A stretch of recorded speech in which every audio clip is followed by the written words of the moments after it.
the next highest value? On average, what is the next highest value? First notice, bidder 4 is from here. One bidder gone. So how many bidders are there here? There are n minus 1 bidder in this distribution. N minus 1 bidder on the left. What is my BL? My BL is just 0. What is the highest value of the distribution? BH? Not 1. Because no one is here by assumption. No one. I have assumed B4 is the highest. Therefore, BH is equal to. And I am looking for the highest value in this distribution. The highest value in this distribution. That is the highest guy in this distribution. Therefore, K is equal to my height. Expected height. K is equal to 1. Use the formula. You will get E1 BL is equal to 0.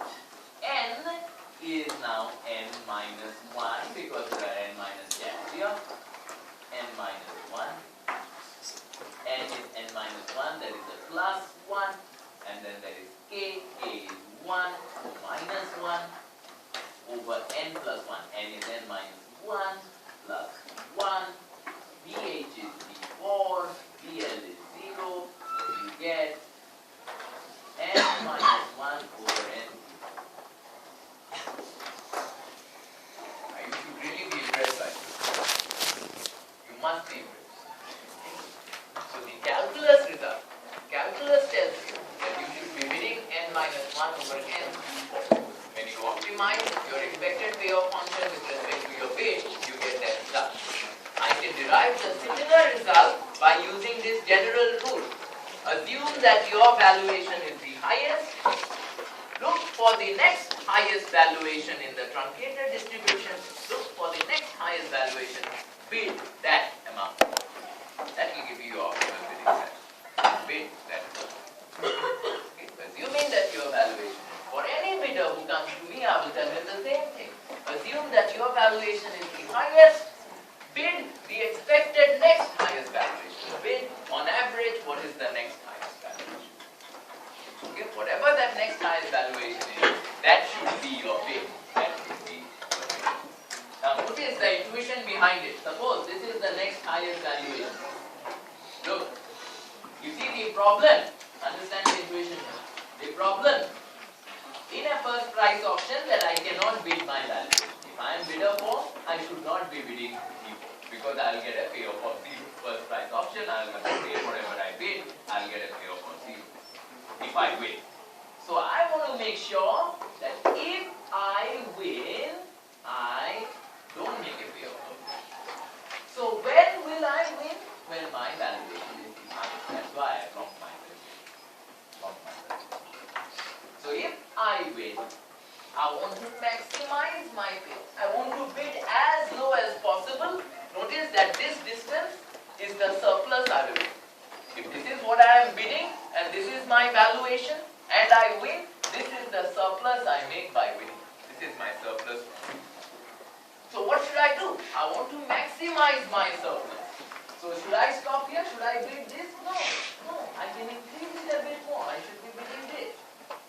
What will happen if I bid beyond? I will lose the auction on average. Because on average, the next highest guy is here. The next highest guy's valuation is here. If I bid lower than that, I will lose the auction. I will make a payoff of B. If I bid higher than that here, I am not maximizing my payoff. I can go still a bit more. This guy, on average, will never bid more than his valuation. Therefore, I can increase my payoff. Increase. This is the number. Any further, I will. On average, I will. On average, I will. That is the intuition behind that. Assume you are the highest bidder. Assume you are going to win the auction. Try to maximize your payoff by bidding exactly where the next highest guy is. Don't go any lower because on average then you will lose the auction. And don't stop before that because then you are not maximizing your payoff.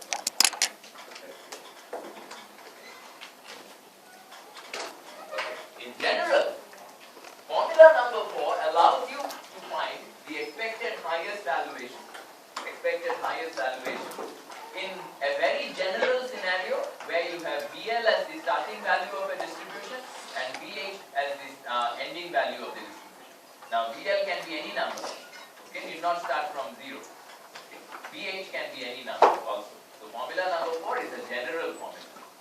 But sometimes when valuations start from 0, you can use a simpler setup. You can use a simpler setup. Only when valuations start from 0. If the valuation does not start from 0, you have no choice but to use formula number 4. But when valuations start from 0, you have a simpler setup.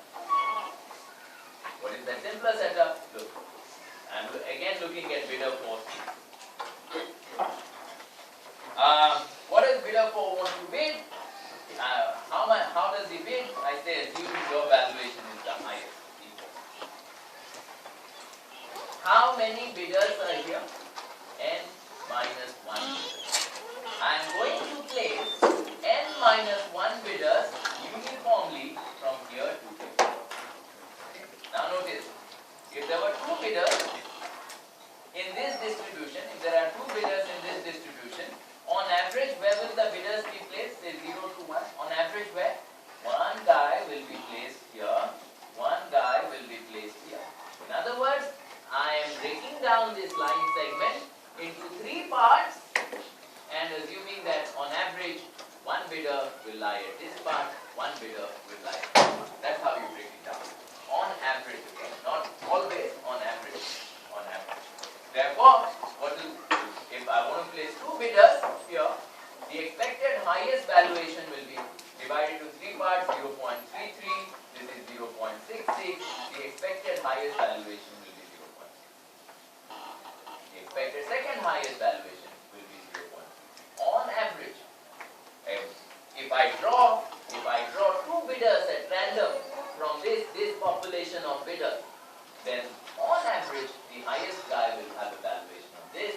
On average, the second highest guy will valuation.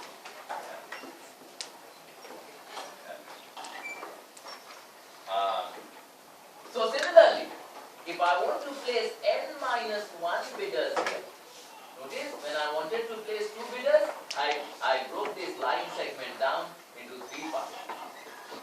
So if I wanted to place 3 bidders, I would break the line segment down into 4 parts. 4 parts. If I want to place N minus 1 bidders, I will break the line segment down into N parts. N parts. N minus 1 plus 1. 3 bidders, 4 parts, 2 bidders, 3 parts, N minus 1 bidders I want to place here, then I will break it down into N parts. N parts. And if I break it down into N parts, and I use this bit, what will that value be? Each part, if I am breaking it down into 1 part, this is 1 over N, this is 2 over N, this is the second bidder, expected lowest valuation, expected second lowest valuation, expected third lowest valuation, this is the highest valuation. The highest valuation here will be N minus 1 over N. Okay, there are N minus 1 bidders here, first bidder 1 over N, second bidder 2 over N, N minus 1 bidder, N minus 1 over N. Minus 1 over N. How much is this distance? This distance is B4 minus 0. Therefore, when you have broken this down into N parts, you have B4 over N. Each of these gaps is B4 over N. This is 1 times B4 over N, 2 times B4 over N, B4 times N minus 1 over N. Exactly what I said. Okay, so when you have a uniform distribution from 0 to 1, you can also use this alternative scheme, an easier scheme, a more intuitive scheme for finding out what is the expected highest valuation, what is the expected second highest valuation. Okay? Alright. Okay. So once you get this,